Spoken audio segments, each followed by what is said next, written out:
Tassia Haines is from Port Talbot. Tassia, morning to you. Good morning, Dot. Hiya. So, take us back then, 2016, and you are 24, and that's when your life changed, I suppose, Tassia. Yes, so in 2016, as you said, 24 years old, I found a lump under my arm, so it wasn't necessarily in the breast. I went to the GP for an unrelated issue, and she sort of checked under my arm when I said, can you have a look? And then, the full story unwound then, I had chemotherapy, I had a mastectomy, and then I also had radiotherapy. But after all that, I was kind of able to pick your life back up and kind of get on with it, with work, until my secondary diagnosis then early last year. And that secondary diagnosis, devastating, Tassia. Absolutely, yeah. So basically, I had back pain in December, and I was, I think back pain is like an understatement. It was excruciating. I couldn't sleep, I couldn't eat, I could barely walk some days. I went to my GP, and I was assessed 9 times by 6 different people within a month.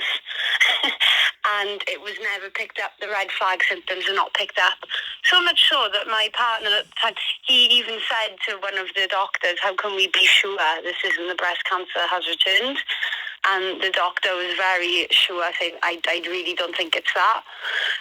Fast forward a month later, I was driving my partner to work, and I opened the car door to be sick because vomiting all the time was normal for me then. I opened the door, and I just felt like this excruciating pain down my back, and I ended up passing out briefly for a few seconds and woke up under the car. It was very scary. My partner peeled me off the floor, managed to get me to A&E.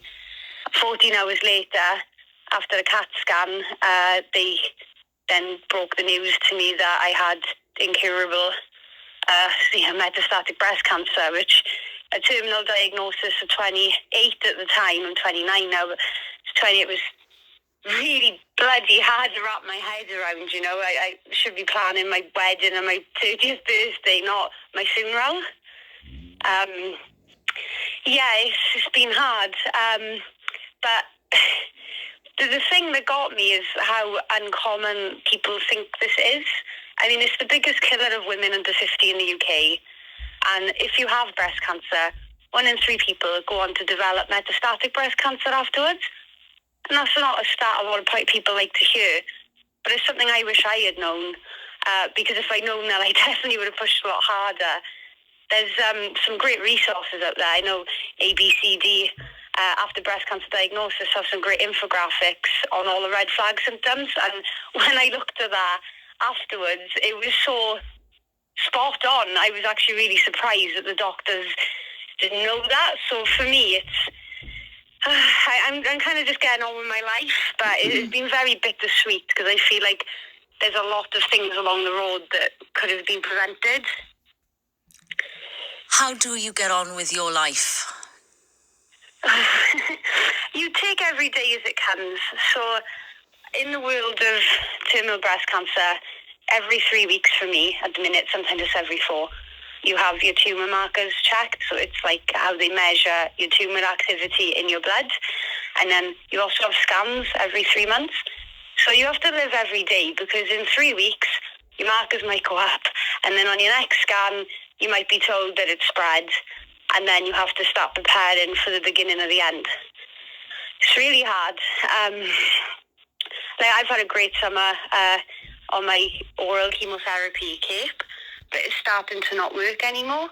So I'm really apprehensive for the future because I know I'm running short on treatment options. Because once you've had secondary breast cancer for a while, I've only had it just under 2 years, but the average life expectancy is 2 to 3 years. And I'm very aware of that. So without trying to I don't really panic because it's such a slow burner. Do you understand what I mean? It's not like a bang, you're going to die tomorrow, but it's kind of like you are dying slowly and you just have to make the most of it. And it's funny, sometimes, you find yourself in Morrison's or something shopping and it's so benign absolute banality of it, but then you go home and you're sitting there and you watch a sunset and you think, how many more of these am I going to see? And I'm not going to lie to you, it's really hard. It's a hard life. You are a remarkable woman. And there'll be people all over Wales listening to this, stopped in their tracks by you this morning, and the fact that you've come on radio, spoken so beautifully. Hearts are breaking listening to you. Tassia, you've come on radio because you want to help others, and that's your message this morning. It's all about awareness. Absolutely, Dot. Yes, I really appreciate the platform.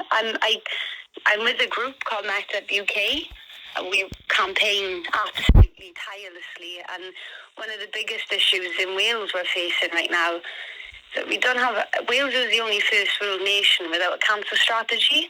It has a statement, but no strategy. So we're campaigning tirelessly to try and end that at the minute and try and get a plan. So, you know, we're not counted. There is an audit coming, but what I mean by that is when you have secondary breast cancer, there is no data, so no one knows how many people are living with this disease.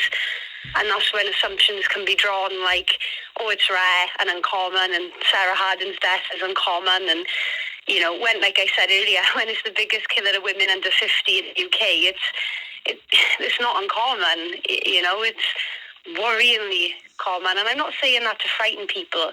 I hope that my message can be to empower people to be their own advocate and learn for themselves. I know the information is scary, but knowledge is power. And if I had known that, I wouldn't have got, you know, I would have been able to walk most of last year. I lost my ability to walk as things got so bad.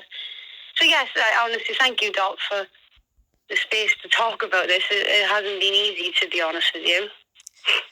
Tassia, thank you. We send you all our love. We absolutely do. That was Tassia Haines from Port Talbot, a remarkable woman sharing her story with us all this morning. Tassia wants to help others. That's what it's about. We would love it if you could call in this morning. Maybe you want to send a